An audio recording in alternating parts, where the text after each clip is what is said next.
បាទជំរាបសួរពុកម៉ែបងប្អូនទាំងអស់គ្នាថ្ងៃនេះខ្ញុំមានសាច់រឿងមួយទៀតហើយមកចង់ចែករំលែកឲ្យបងប្អូនទាំងអស់គ្នាបានទស្សនាហើយរឿងនេះមានចំណងជើងថាដាវស្នេហ៍ទន្លេអកមាត់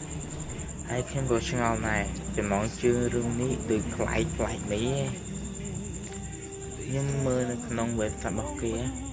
វាចេញមកអញ្ចឹងចំណងជើងតែអត់ដឹងចំណងជើងវាអញ្ចឹងឬក៏មិនអញ្ចឹងឯង